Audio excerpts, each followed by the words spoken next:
Okay, picture this. It's the dead of night. You're standing right at the edge of the New Jersey Pine Barrens. We're talking over 1 million acres of dense, pitch-black, incredibly isolated woods. The wind is howling through the pines, casting these long, twisted shadows everywhere.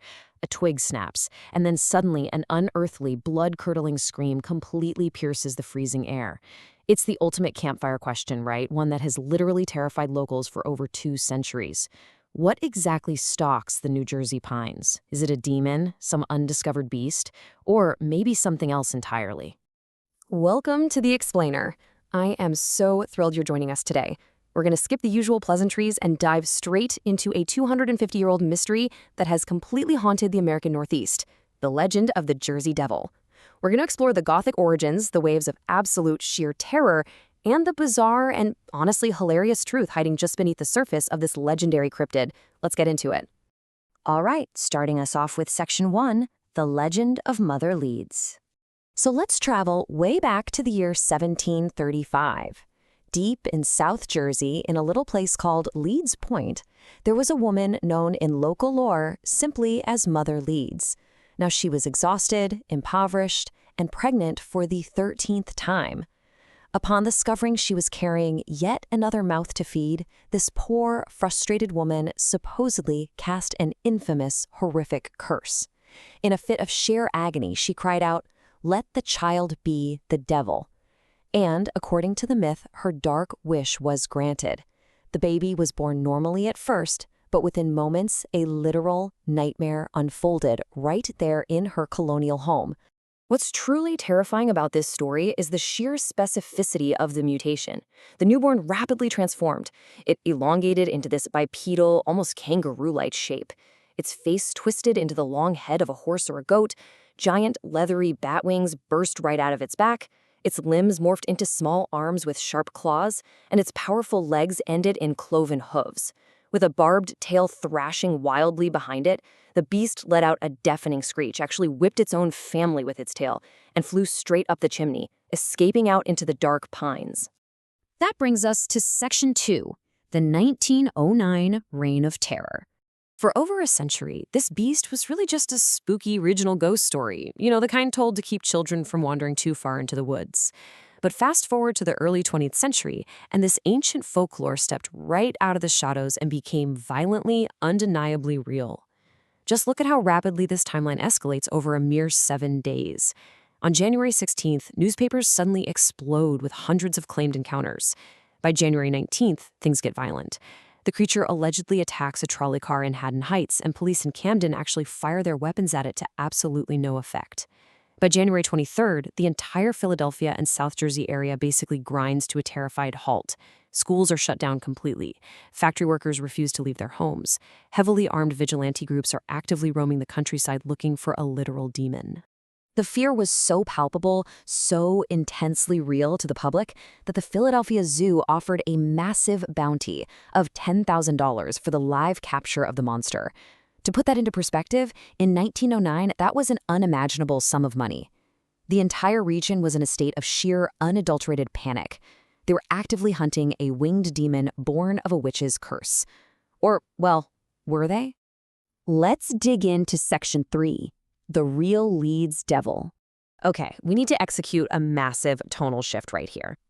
Because as we pull off the metaphorical rubber mask of this monster, the truth isn't supernatural at all. It is absurdly, hilariously human. The contrast is just ridiculous. On one side, we have a blood-curdling demon with hooves and bat wings. And on the other side, we have mild-mannered colonial almanac publishers named Daniel Leeds and his son, Titan Leeds. Yeah, you heard that right. The terrifying Leeds Devil wasn't a monster at all. It was basically a lingering political smear campaign against a family of nerdy writers. Let's see exactly how this happened. It really all boils down to petty colonial intrigue and religious drama. Back in the late 1600s, Daniel Leeds, who was a prominent Quaker, published almanacs containing astrological symbols, while his fellow Quakers were absolutely furious. They branded his work as pagan and blasphemous, and they literally destroyed his books. But Daniel didn't back down. He actually leaned into Christian occultism, converted to Anglicanism, started publishing anti-Quaker tracts, and sided with the highly unpopular British Crown. The Quakers retaliated big time in 1700 with a tract called Satan's Harbinger Encountered, publicly accusing Daniel Leeds of working for the devil. So he was literally branded as evil by his own neighbors. And if being essentially excommunicated wasn't bad enough, the Leeds family then ran into the ultimate 18th century internet troll, Benjamin Franklin. Daniel's son, Titan Leeds, took over the family almanac business and directly competed with Franklin's famous Poor Richard's Almanac. To boost sales, Franklin used astrology to jokingly predict the exact day Titan Leeds would die. When Titan got super offended and called Franklin a fool, Franklin doubled down. He published a response claiming Titan actually had died on the predicted date, and that the angry man currently writing the rival almanacs was actually a ghost resurrected from the grave. He relentlessly mocked the Leeds family as supernatural monsters. Now, the Leeds family could have just laid low, right? But instead, they made a spectacular PR blunder. In 1728, they started printing their official family crest right on the masthead of their almanacs. And what was the crest? A wyvern, a bipedal, bat-winged, dragon-like creature with clawed feet. I mean, they quite literally handed their enemies the exact physical description of the monster. Between the accusations of Satanism, Ben Franklin calling them ghosts, and their dragon logo, the legend of the Leeds Devil was officially born into local gossip. Moving right along to Section 4, Unmasking the Beast. So, you might be wondering if the Jersey Devil was just a 300-year-old political joke about a family of almanac publishers. What on earth attacked that trolley in 1909? Well, medical sociologists like Robert E. Bartholomew view that entire reign of terror as a textbook example of mass hysteria. This is a phenomenon where a localized, regional urban legend rapidly spins completely out of control, fueled by sensationalist newspaper coverage and collective anxiety. It's like a giant psychological puzzle. But here's the kicker. The hysteria wasn't just accidental. Some people actively fan the flames for a quick buck. Now watch how this builds into pure, unadulterated comedy. Enter Norman Jeffries, a publicist for the Arch Street Museum in Philadelphia. The museum was desperate for attendance, so seeing the panic, Jeffries and an animal trainer friend executed a scam with an absolute lack of ethics. Step 1, buy a live kangaroo from a local circus. Step 2, literally glue artificial claws and fake bat wings onto the poor animal. Step 3, claim you captured the devil and charge the terrified public admission to see it. There's no way you could get away with that today. It actually took Jeffries 20 years to finally admit to this ridiculous hoax. But what about the other sightings? Experts point to a few very natural explanations. For one, vagrant Santal cranes occasionally migrate to South Jersey. They're about the size of the devil and have these incredibly loud, terrifying, trumpeting calls that would easily startle someone in the dead of night. We also have people seeing unfamiliar wildlife moving around in the incredibly dark, spooky Pine Barrens. And honestly, my personal favorite explanation, the famous outdoorsman and author Tom Brown Jr. lived in the Pine Barrens for a while. He literally had to cover his entire body in thick mud to repel mosquitoes, and he actually admits he accidentally terrified several hikers who ran away screaming, completely convinced he was the Jersey Devil. Finally, let's wrap up with Section 5, a devil of a legacy. So, from mud-covered survivalists to glued kangaroos, we've pretty much debunked the sightings. But it is genuinely marvelous to think about how this bizarre intersection of colonial feuds, gossip, and outright hoaxes created a lasting cultural phenomenon that still thrives today. Think about it.